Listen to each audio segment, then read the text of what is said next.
and threatening myself with a gun. Yeah. What would that look like? How would it sound like? Sorry? Can you do the 3 voices? All right, you're coming with me. Now, human! This one thinks that you should refrain from violence.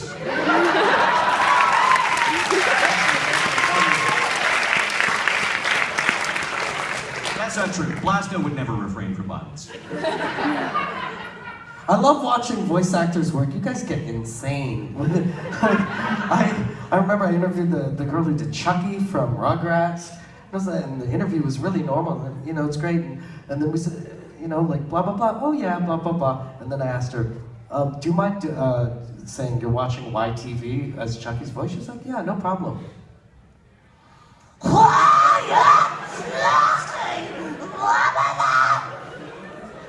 Exorcist. Like, Exorcist. What about you, Vic? Oh, that Chucky. That Chucky. He's thinking you weren't. The demon-possessed Chucky. I'd rather watch you do that, actually. I love it. But then the puppet vein, and then it hurts. Oh, It's tough. Let's have another question, that side. Hi. Can you guys do your favorite lines in your characters' voices? Do the voice, do the voice! No, No, you don't have to do the short rap.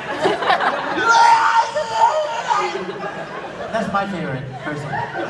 You did it. Like when you got your gown, like you should have seen yourself, man. Yeah, I love it. I love it. Well, you know, the favorite Shepherd line is, of course, I should go.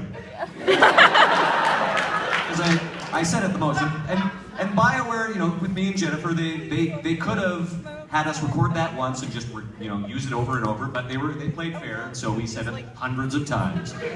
And yeah, and another line, which is not actually in the game, but which has come out from parody videos that Manslayer does. I don't know if anyone's seen Gamer Poop. Gamer Poop? Yeah. So, funnily enough, even though it's not in the game, a lot of time at conventions, people get me to say, well, bang, okay? Yeah. It depends on what character you're talking about. Like, oh my gosh. From Bleach? Bunky! Yeah, he good too. But then, of course, you know, there's always Tamaki. But Tamaki, you gotta get close for Tamaki.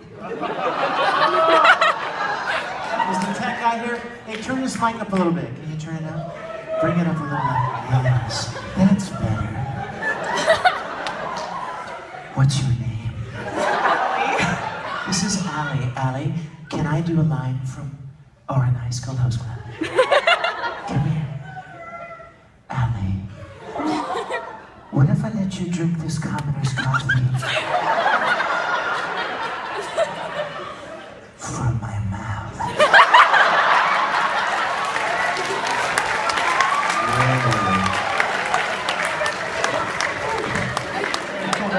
No, that wasn't perverted, that was just the characters. A line from the show. That popped a vein in the back of my neck. Pop something. Ow. Vein popper. Question from this side. Alright, so, one you forgot to mention there, Vic, is Full Metal Panic. I'm a big fan of the Kurt Sweber. You got a great flow in that one, right?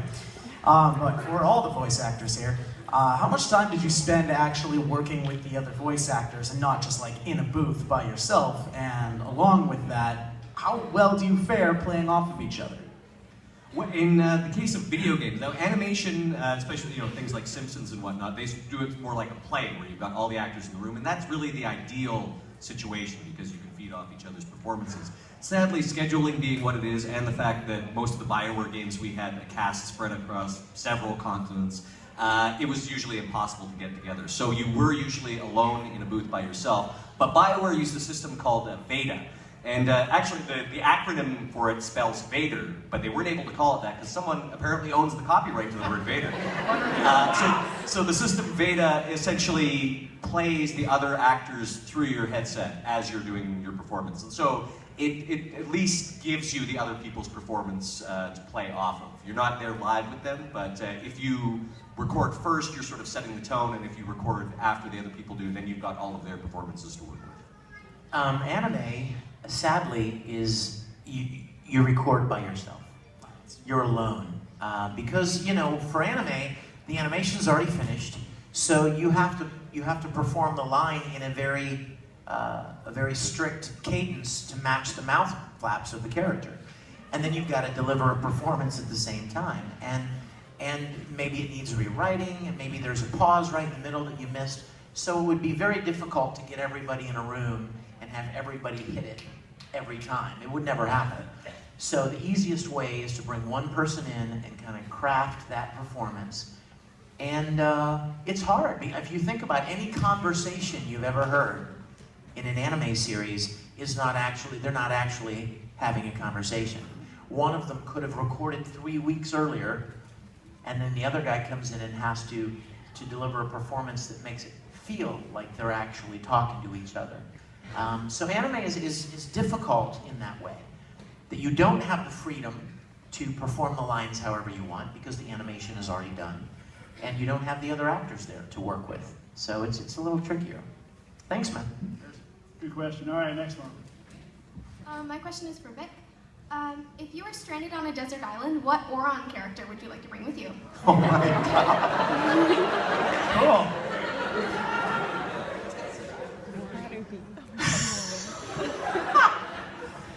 Wow. They're all so useless. Don't you want food? Maury would be strong, and he wouldn't talk too much. Maybe Maury. Maybe Maury could reach the low-hanging fruit from the trees, and he wouldn't talk too much. I was thinking the twins at first, because if we ran out of food, I could eat one and still have the other one to talk to. So, but maybe Maury.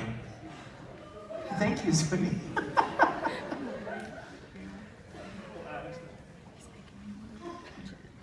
This is a question for all three of you. At what point did you realize this is what you wanted to do with your careers? Are you talking about acting in general? Well, with each of your respective careers. Sure. Well, essentially, what I do is I pretend for a living, and I've always enjoyed pretending. And as soon as I realized that you can actually make money doing that, that's what I wanted to do for the rest of my life.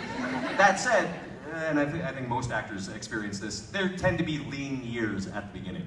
And if you're going to get into this business, you shouldn't go in with the thought that I will make lots of money and I'll be famous and I'll get to go to conventions, because that doesn't, sometimes it works out, but not always.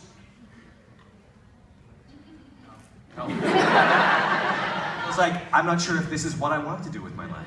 What am I doing? Still, the jury's still out. I will tell you this. When I was a little boy, I watched my dad put on a suit, take a briefcase, and go to work every day, and he hated his life. And I remember thinking, man, no matter how much money or how little money you make, it's not worth spending your life doing something you hate. Because not only are you sad when you're at work, but you're sad when you're at home, because you gotta go back the next day. I mean, and the people in your life suffer, your relationships suffer. And so I always thought, whatever I'm gonna do, I don't care really about making a lot of money. I just want to do something creative, something that I feel like I have some kind of gift for. And at first it was video and film production. My college major was film. And then it was writing music. I found out that I kind of stumbled across the fact that I could play the piano, so I started writing music, and then producing music, and then writing music for ad agencies and production companies, and always doing something creative. And I have to tell you something, and I bet you guys would agree with me.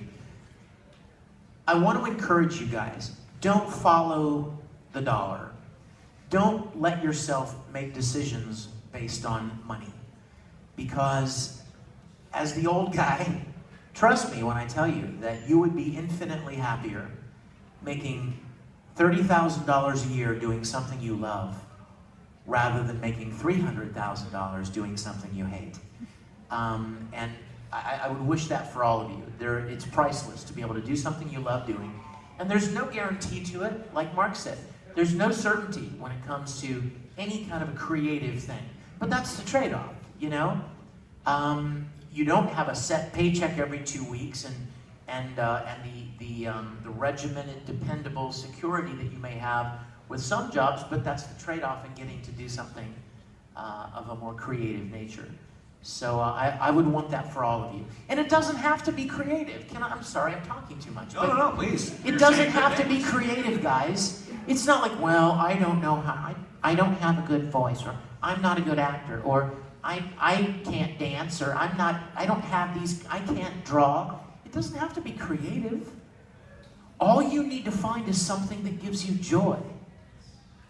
I mean, it may be, I love mowing lawns. You know what I love? I love mowing the lawns and then looking behind me and seeing that really cool stripe of short grass, and then like making designs and crap, you know? You have very specific interests. But I mean, whatever. It's true. I mean, but the point is, there are people that actually love building things, or any number of things. It just gives them joy. It doesn't have to be a fancy celebrity, high-profile fame kind of a thing at all. So don't think that just because you may not have some particular creative skill that, you know, you're stuck. No, find something that gives you joy, and then figure out a way to make some money doing it. And I know you can do it. If you have a passion for something, it's always possible. Vic Mignogna, ladies and gentlemen. I've been inspired. All right, so we're actually putting low Man, I don't know what he's talking about. I'm rich. I love get that money. No, I just... Anyways, we're running low on time, so what we're going to do is, if you have a yes or no question, yes or no, we're going to do rapid fire round, and I want yes or no answers. Okay, so if you have a yes or no question... Have you ever been in prison? That got rid of everybody. All right, are you ready? Who's got a yes or no question? Come on, Envy, get up here. You got a yes or no question? Quick questions. Did Ed kick your butt in Full Metal? Yes. The answer is yes. I love you, and Mark, my mom loves you, and she told me to tell you I should go. I'm a big hit with the moms. I was just here for moral support, and hi Vic. Okay, last one. Yay! Oh, it's Honey Senpai. Hi, sweetheart.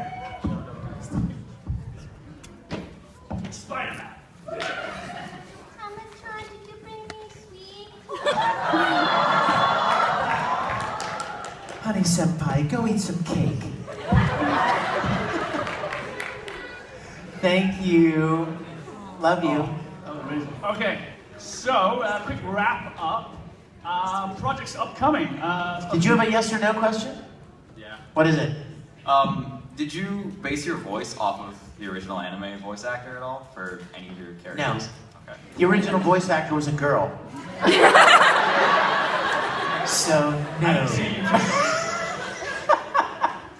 Mark, have you learned how to do the very difficult task of Commander Shepard's dance? Yes. Vic, can you rap?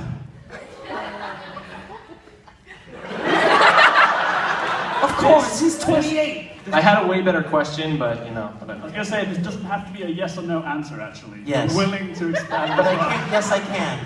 That's great. Nobody said anything about demonstrating it. I didn't dance. Yes or no question? That's Can right, you- you can didn't you- dance. Okay. Yes or no question? Can you please demonstrate it? No.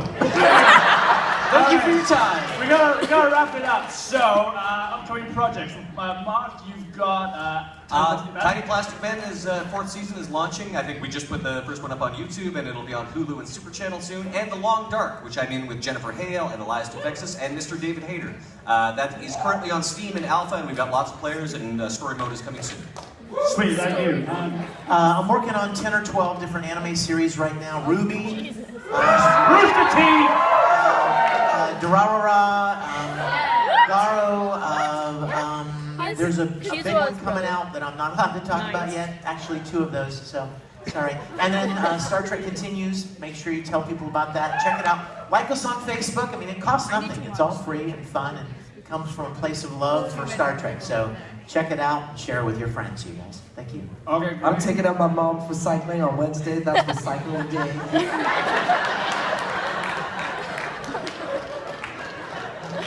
Okay, thank you. So, Vic will be signing next, I believe. Yeah, I've got a table over here. Come over and say hi if I haven't met you yet, and I would love to do so. And thanks for having us. And Mark's not allowed to leave the stage. Yes, a Doctor Whom, the improv Doctor Who show right here on this stage at 8 p.m. And we've got the Irrelevant show coming up right